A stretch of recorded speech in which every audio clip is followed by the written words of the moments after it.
The thermal features in Yellowstone National Park have been killing people since long before the park was officially established. The ground there is not always ground. What looks like solid earth can be a thin crust over boiling acidic water. What looks like a calm pool can be 200 degrees. The steam that rises is not always just steam. The colors are beautiful. The danger is chemical, thermal, and geological all at once. Every year, rangers tell thousands of visitors to stay on the boardwalks. Every year, someone steps off. In early March 2023, a man named Austin Reid King arrived at Yellowstone alone. He was 41 years old. He had grown up in Colorado, spent time in Montana, and had visited the park twice before. He was not a tourist in the traditional sense. He carried a camera, a day pack, and a small notebook. He told the ranger at the entrance gate that he planned to spend 3 days photographing thermal features in the lower basin area. The ranger gave him a map and reminded him that several trails were still closed due to snow. King said he understood. He drove into the park just after noon. The temperature that day was 38 degrees. Snow covered most of the higher ground, but the roads were clear. King parked near the Old Faithful area and walked toward the Biscuit Basin Trail. It was a weekday. There were fewer than 20 other visitors in the area. He was seen on the boardwalk near Sapphire Pool around 2 in the afternoon. A family from Wisconsin remembered him because he spent a long time crouched low, adjusting his camera angle. He did not speak to them. He moved slowly. He seemed focused. By 4 o'clock, the light was fading. The family left. Other visitors began walking back toward the parking area. King was not among them. No one noticed. He had arrived alone and no one was expecting him anywhere. There was no alarm. That evening, his car remained in the lot. A ranger noted the license plate during a routine check but did not flag it. Single vehicles often stayed overnight. It was not unusual. The next morning, March 8th, King's car was still there. Another ranger saw it during the morning patrol. This time, the ranger ran the plate. The registration came back to King with an address in Bozeman. The ranger called the number on file. No answer. A voicemail was left. By mid-afternoon, there was still no response. The ranger walked the nearest boardwalks and checked the visitor center. No one had seen King. His car was unlocked. Inside were a jacket, a water bottle, and a charging cable. His wallet was in the glove box. His phone was not in the vehicle. That evening, a search was initiated. It was not yet classified as urgent. King was an adult, and there were many reasons someone might leave their car for a day or two. But the temperature had dropped to 26 degrees overnight. The park was vast. The terrain was dangerous, even in summer. Rangers began walking the trails near where King had last been seen. They called his name. They checked the boardwalks, the overlooks, the thermal runoff channels. They found nothing. On March 9th, the search expanded. A helicopter was brought in. Ground teams spread out across Biscuit Basin, Black Sand Basin, and the surrounding forest. The snow made tracking difficult. Footprints were everywhere from previous visitors, and many had been covered or melted and refrozen. The helicopter circled the thermal fields twice. The pilot reported no visual contact. The thermal cameras were unable to distinguish a human heat signature from the geothermal activity below. One of the search coordinators reviewed the last known sighting. The family from Wisconsin was contacted. They confirmed that King had been near Sapphire Pool on the boardwalk around 2 in the afternoon. They remembered he had walked toward the far end of the loop, away from Old Faithful. That section of the trail curved near the edge of the forest and passed within 30 feet of several unnamed hot springs. It was a popular spot for photography.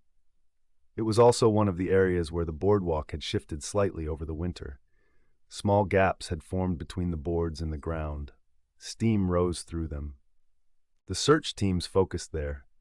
They walked the boardwalk slowly, looking for anything unusual. They checked the tree line. They scanned the thermal pools with binoculars.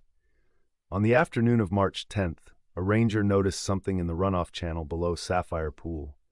It was about 15 feet from the boardwalk, partially submerged in a shallow stream of hot water that fed into a larger pool. The object was dark and rectangular. The ranger called for a supervisor. It was King's camera. The lens was cracked and the body was warped from heat. The memory card was still inside, but it had been damaged. The camera was lodged between two rocks in the runoff stream, which was approximately 140 degrees. The water was acidic, with a pH near 3. The ranger marked the location and radioed for the recovery team. What no one realized at the time was that King had not fallen from the boardwalk. He had stepped off intentionally. The camera's last recoverable image, extracted later in a lab, showed the ground near the edge of Sapphire Pool from a low angle. The photo was slightly out of focus, but the perspective was clear. It had been taken from below the boardwalk on the thermal soil itself. King had wanted a specific shot. He had crouched on the boardwalk for a long time, trying different angles, but none of them worked. The railing was in the way. The light was wrong. He needed to be lower, closer to the steam, with the pool directly behind. He had visited Yellowstone before. He had walked off trail in other parks. He was careful.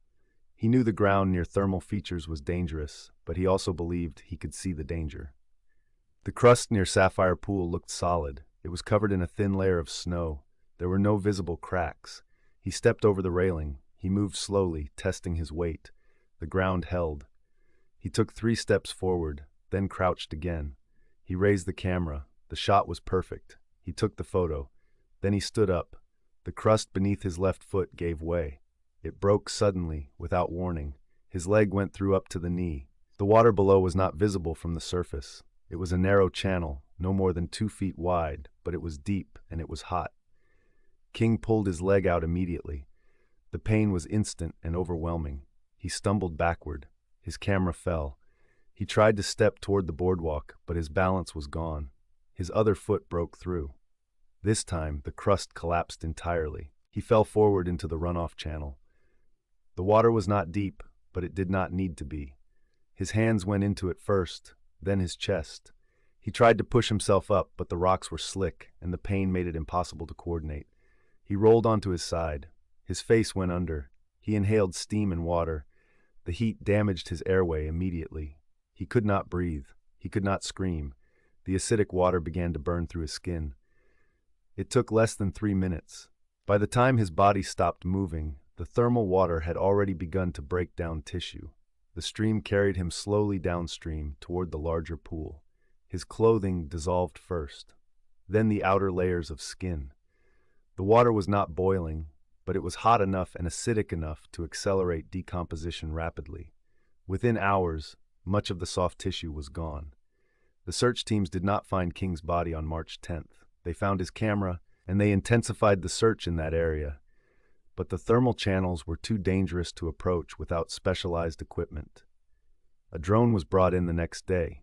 It flew low over the runoff streams and the edge of Sapphire Pool. The thermal imaging showed several heat signatures, but all of them were consistent with geothermal activity. There was no clear indication of a body. On March 12th, a ranger walking along the far edge of the lower basin noticed something caught against a log in a shallow thermal creek. The creek fed into the Firehole River, about 200 yards downstream from Sapphire Pool. The object was pale and irregular. The ranger approached carefully, staying on solid ground. It was a human femur. The bone was clean. There was no tissue left on it. A recovery team was dispatched. They found additional remains scattered along a 50-yard stretch of the creek. The bones were disarticulated and scattered by the current. Some were lodged under rocks. Others were partially buried in silt. The acidic water had stripped them completely. There were no identifiable soft tissues, no clothing, no personal effects except for the camera, which had already been recovered upstream. The remains were transported to the state medical examiner's office in Billings. Dental records confirmed the identity as Austin Reid King. The cause of death was determined to be thermal burns and drowning, with complicating factors from acidic exposure and steam inhalation. The manner of death was ruled accidental. The report noted that the victim had left the designated boardwalk and accessed a restricted thermal area. It also noted that the ground in the area where King was believed to have fallen was covered by a thin crust that appeared stable, but by then, the park had already released a statement. It did not name King, but it confirmed that a body had been recovered from a thermal area in the lower basin and that the individual had left the boardwalk. The statement reminded visitors that thermal features were extremely dangerous and that boardwalks and marked trails existed for their safety. It did not elaborate on the condition of the remains. It did not mention how long the search had taken or where the body had been found. King's family was notified on March 13th. His mother lived in Boulder.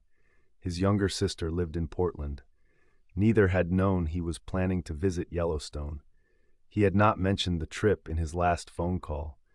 His sister said later that he often traveled alone and that he was passionate about landscape photography.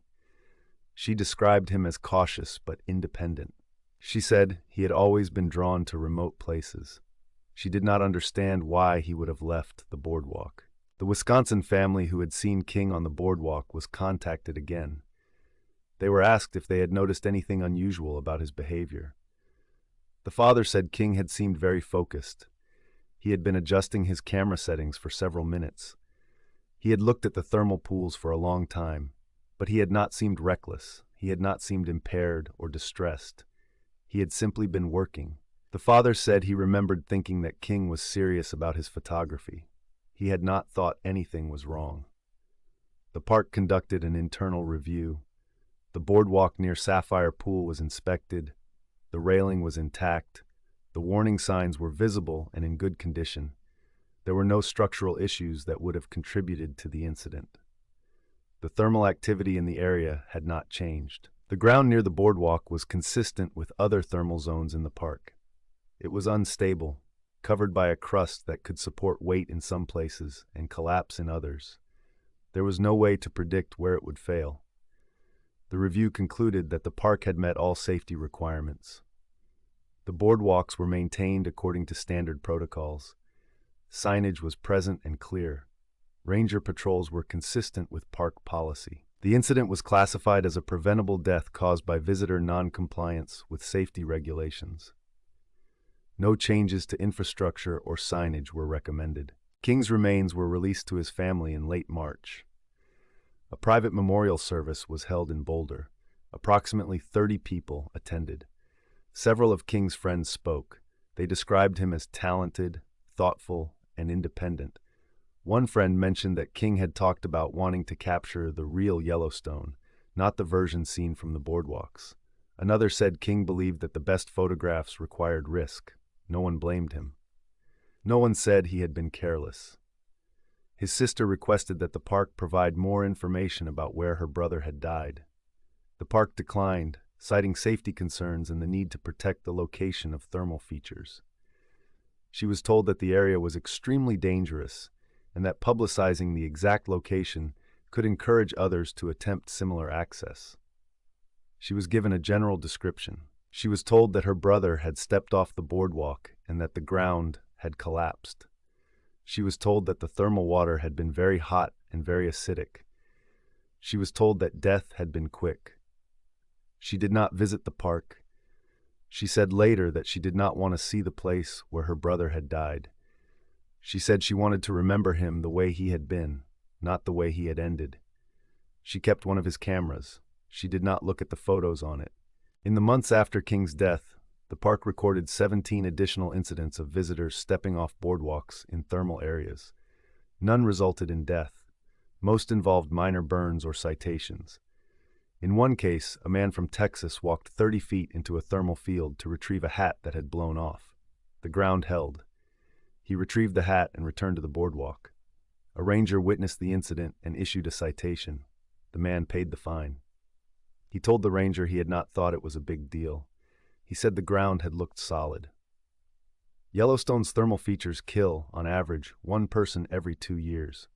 The deaths are almost always the result of someone leaving a boardwalk or designated trail. The park estimates that more than 4 million people visit each year. Most stay on the paths, most follow the rules. But every year, someone decides the rules do not apply to them. Every year, someone believes they can see the danger. Every year, the ground looks solid until it is not. Austin Reid King was the first confirmed thermal death in Yellowstone in 2023. He was 41 years old. He had been in the park for less than 30 hours. He had visited before. He knew the risks. He stepped off the boardwalk to take a photograph. The ground broke. The water was hot. The process was fast. His body was found in pieces, scattered along a creek, 4 days after he was last seen alive. The photograph he died trying to take was never recovered. The memory card was too damaged. There is no image. There is only the fact that he wanted one.